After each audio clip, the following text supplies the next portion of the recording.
Hello students, आप सभी का स्वागत है अकाउंटेंसी की क्लास में। और हमारा चैप्टर जो चल रहा है वो है change in profit sharing ratio among existing partner, यानी कि मौजूदा जो पार्टनर होते हैं उनके प्रॉफिट लॉस के रेशियो में चेंज हो जाना, जिसके बारे में हमने पिछले लेक्चर के अंदर बात की थी। और पिछले लेक्चर में हमने एक टॉपिक शुरू किया था इसी चैप्टर का, जिसका नाम था गुडविल। तो जिसमें हमने गुडविल और उसका मीनिंग और इसके साथ साथ उसमें कौन कौन से फीचर्स होते हैं उसके बारे में हमने डिस्कस किया।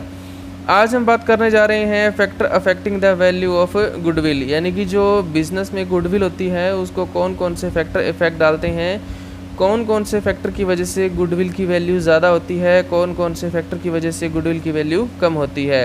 तो किस तरह से इन फैक्टर का इफेक्ट पड़ता है उसके बारे में हम डिस्कस करते हैं। तो चलिए शुरू करते हैं आज का टॉपिक।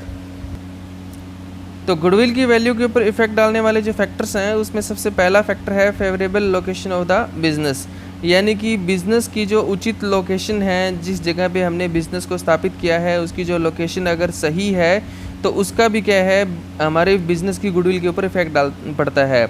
यानी कि अगर हमारी लोकेशन ऐसी है जहाँ पर सभी कस्टमर आसानी से पहुँच सकते हैं और आसानी से हमारे बिज़नेस की पब्लिसिटी हो सकती है तो उस बिज़नेस की गुडविल क्या होगी, ज़्यादा होगी। लेकिन अगर हमारा बिज़नेस किसी ऐसे एरिया के अंदर है जहाँ पर आसानी से कस्टमर नहीं पहुँच सकते और पहुँच से काफ़ी दूर है कस्टमर की, तो ऐसी कंडीशन में गुडविल की वैल्यू क्या होती है, कम होती है।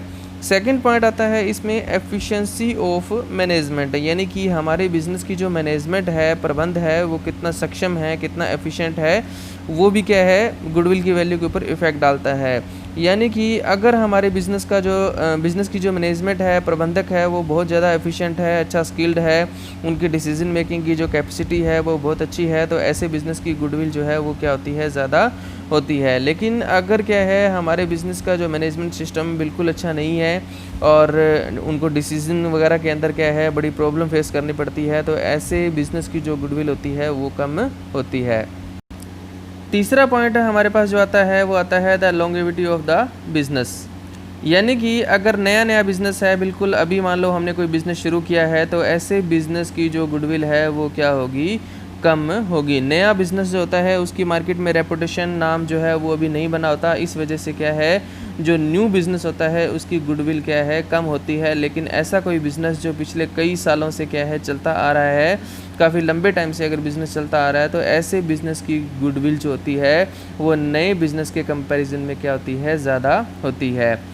फोर्थ पॉइंट आता है हमारे पास, वो आता है नेचर ऑफ गुड्स, यानी कि हम किस टाइप का गुड्स जो है वो मैन्युफैक्चर करते हैं, ये भी क्या है गुडविल की वैल्यू के ऊपर इफ़ेक्ट डालता है। अगर हम किसी ऐसे गुड्स का मैन्युफैक्चर करते हैं जिसकी डिमांड जो है वो डेली रहती है और इसके साथ साथ क्या है मान लो डिमांड जो है वो स्टेबल भी रहती है, रेगुलर डिमांड होती रहती है, तो ऐसे जो गुड्स होते हैं, ऐसा जो बिज़नेस होता है उसकी गुडविल जो है वो क्या होती है, ज़्यादा होती है। लेकिन अगर हम कोई ऐसा प्रोडक्ट बनाते हैं जो क्या है ज़्यादा डेली यूज़ में नहीं होता और कभी कभार जिसका यूज़ होता है, तो ऐसे बिज़नेस की गुडविल क्या होती है, कम होती है बाज़ार में। फिफ्थ पॉइंट हमारे पास आता है लाइसेंस होना, यानी कि अगर किसी बिज़नेस के पास, जैसे कि मेडिकल स्टोर वाले हैं, उनके पास अगर लाइसेंस हैं तो उनकी गुडविल क्या होगी, ज़्यादा होगी। इसी तरह से कोई बिज़नेस है उसने मैन्युफैक्चरिंग करने का लाइसेंस जो है वो गवर्नमेंट से ले रखा है, तो ऐसे बिज़नेस की जो गुडविल होती है वो क्या होती है, ज़्यादा होती है। लेकिन अगर बिज़नेस ने प्रोडक्शन करने का कोई लाइसेंस जो है वो नहीं ले रखा, तो ऐसे बिज़नेस की जो गुडविल है वो क्या होगी, कम होगी। तो लाइसेंस्ड बिज़नेस की गुडविल ज़्यादा होती है और बिना लाइसेंस वाले बिज़नेस की गुडविल क्या होती है, कम होती है। सिक्स्थ पॉइंट आता है मोनोपोलिस्टिक एंड अदर राइट्स, यानी कि कोई बिज़नेस ऑर्गेनाइजेशन ऐसी है जिसने क्या है मार्केट में मोनोपोली एस्टेब्लिश कर रखी है। मोनोपोली का मतलब क्या होता है, जिसमें एक ही व्यक्ति जो है वो क्या है बेचने वाला हो, प्रोडक्शन करने वाला एक ही व्यक्ति होता है, तो उसको हम क्या कहते हैं, मोनोपोली कहते हैं। हिंदी में इसको कहते हैं एकाधिकार, यानी कि किसी व्यक्ति ने अकेले ने अधिकार जमा रखा है पूरे बाज़ार पे, तो ऐसे बिज़नेस की गुडविल क्या होगी, ज़्यादा होगी।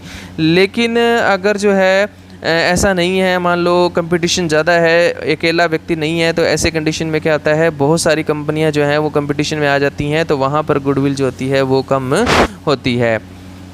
सेवन्थ पॉइंट हमारे पास आता है रिस्क इन्वॉल्व, यानी कि जिस बिज़नेस में रिस्क ज़्यादा होगा वहाँ उस बिज़नेस में क्या है इन्वेस्टर जो है वो पैसा नहीं लगाएंगे और ऐसे बिज़नेस की जो गुडविल है वो क्या होगी, कम होगी। लेकिन जिस बिज़नेस में रिस्क कम हो उस बिज़नेस में क्या है इन्वेस्टर हैं वो ज़्यादा पैसा लगाएंगे, क्रेडिटर हैं वो भी क्या है क्रेडिट वगैरह जो है वो दे सकते हैं, बैंक वाले लोन जो है वो दे सकते हैं। तो ऐसे बिज़नेस की गुडविल क्या होती है, ज़्यादा होती है रिस्क के कंपैरिजन में। एट्थ पॉइंट हमारे पास आता है ट्रेंड ऑफ प्रॉफिट। देखो अगर दो बिजनेस हैं उनका एवरेज प्रॉफिट इक्वल आ रहा है, लेकिन उनका प्रॉफिट का जो ट्रेंड है पिछले कई सालों का जो प्रॉफिट है उनका ट्रेंड जो है वो एक जैसा नहीं है। मतलब एक बिजनेस में तो प्रॉफिट जो है वो रेगुलर क्या हो रहे हैं, बढ़ रहे हैं पिछले कई सालों के अंदर, और दूसरा जो बिजनेस है उसमें क्या है प्रॉफिट जो है वो क्या हो रहे हैं, मतलब कम हो रहे हैं, और एक तीसरा बिजनेस है उसमें कांस्टेंट प्रॉफिट हो रहे हैं। तो यहाँ पर जिस बिजनेस के प्रॉफिट रेगुलर इंक्रीज हो रहे हैं और जिसमें स्टेबिलिटी क्या है ज़्यादा है, तो ऐसे बिजनेस या ग्रोथ जिसमें ज़्यादा है तो उसकी गुडविल, जिसमें ग्रोथ ज़्यादा है उसकी गुडविल ज़्यादा होगी, उससे कम किसकी होगी जिसमें स्टेबिलिटी है। और तीसरा जो है जिस बिज़नेस में क्या है रेगुलर पिछले सालों से जो प्रॉफिट हैं वो क्या हो रहे हैं, कम हो रहे हैं, तो उस बिज़नेस की जो गुडविल है वो क्या होती है, कम होती है।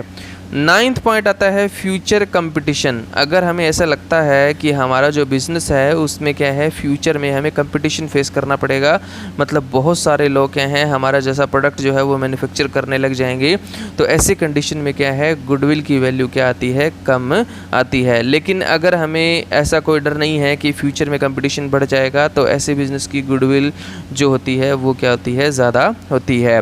10th पॉइंट हमारे पास आता है कैपिटल रिक्वायर, यानी कि बिज़नेस को रन करने के लिए कितनी कैपिटल की ज़रूरत होगी।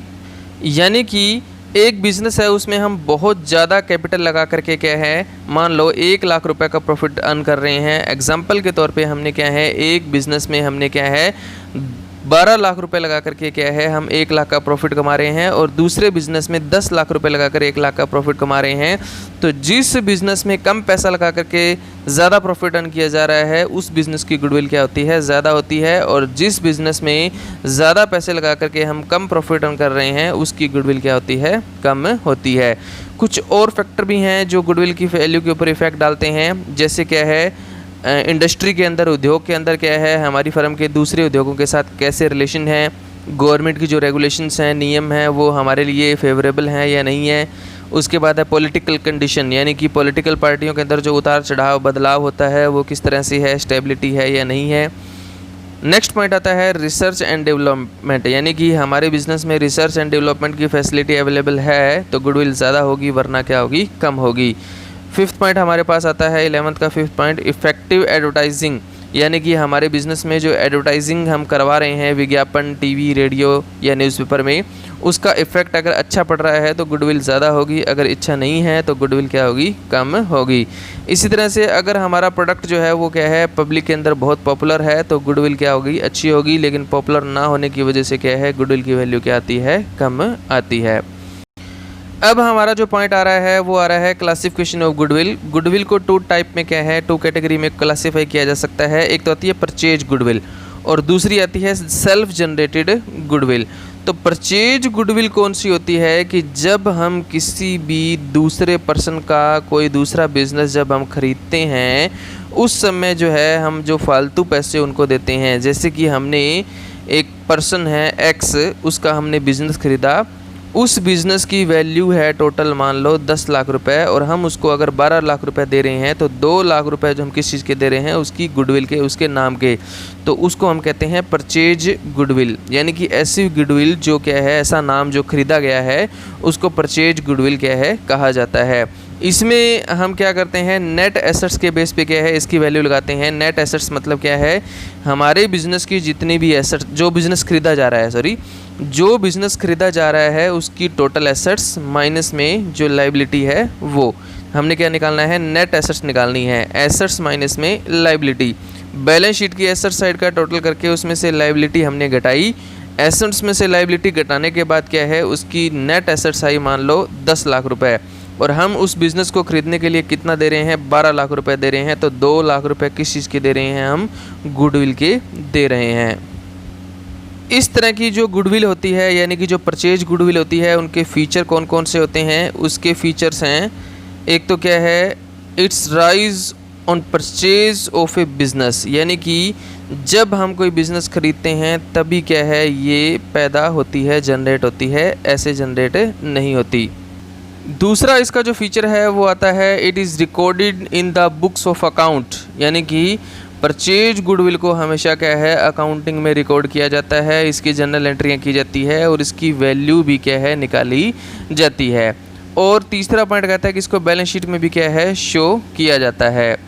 और नेक्स्ट पॉइंट है कहता है कि ये क्या है जैसे जैसे हम क्या है साल निकलते जाएंगे वैसे वैसे क्या है ये डेप्रिशिएट होती जाती है, मतलब डेप्रिशिएशन भी क्या है इस पर चार्ज किया जाता है। इसको हम कहते हैं कि इसको राइट ऑफ भी क्या है किया जाता है। दूसरी गुडविल हमारे पास आती है वो है हमारे पास है सेल्फ जनरेटेड गुडविल।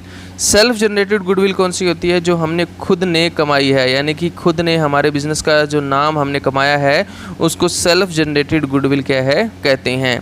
ये ज़्यादा इम्पोर्टेंट नहीं होती, इसको कभी भी अकाउंटिंग में रिकॉर्ड नहीं किया जाता। ये कैसे जनरेट होती है? लंबे समय तक बिज़नेस चलाने की वजह से क्या है ये जनरेट होती है। इसको क्या कहता है बिज़नेस में हम क्या है कहीं पर भी क्या है रिकॉर्ड जो है वो क्या है नहीं करते। अकाउंटिंग स्टैंडर्ड 26 जो है इंटेंजिबल एसेट्स वो ये कहता है कि ऐसी गुडविल को क्या है किसी भी अकाउंट्स वगैरह के अंदर रिकॉर्ड क्या है नहीं किया जा सकता। और इसकी वैल्यू कैलकुलेट करना, एक्चुअल वैल्यू क्या है इसकी फाइंड आउट करना क्या है वो भी क्या है काफ़ी डिफ़िकल्ट होता है। तो ये थे फीचर्स सेल्फ जनरेटेड गुडविल के, यानी कि अगर अकाउंटिंग के अंदर आगे क्वेश्चन के अंदर सेल्फ जनरेटेड गुडविल आएगी तो आप उसको क्या है कोई भी जर्नल एंट्री नहीं करोगे। उसके बाद हमारा पॉइंट आता है next point, need for valuation of goodwill, यानी कि गुडविल की वैल्यू क्यों लगाई जाती है। तो हमारी जो पार्टनरशिप है उसमें हम गुडविल की वैल्यू कब कब लगाते हैं? एक तो जब प्रॉफिट लॉस का रेशियो चेंज हो एग्जिस्टिंग पार्टनर के अंदर तब हम गुडविल की वैल्यू लगाएंगे। उसके बाद क्या है कोई नया पार्टनर आए या कोई पार्टनर क्या है रिटायर हो जाए या उसकी क्या है डेथ हो जाए तो उसमें भी क्या है हम गुडविल की वैल्यू कैलकुलेट करते हैं। या फिर क्या है फर्म को बेचा जाए या दो फर्में एमलगामेट हो जाएं, मतलब क्या है मिल जाएं, तब भी हम क्या है गुडविल की जो वैल्यू है ये 5 कंडीशंस होती हैं जिनमें हम गुडविल की वैल्यू कैलकुलेट करनी होती है। गुडविल की जो वैल्यू है उसको कैलकुलेट करने के हमारे पास क्या है टोटल 3 मेथड होते हैं, average profit method, super profit method और कैपिटलाइजेशन मेथड। तो ये मेथड जो है वो हम अगले जो लेक्चर होगा उसमें हम करेंगे। तो यहाँ तक आपने क्या है इसको कंप्लीट करना है। ओके, थैंक यू सभी का।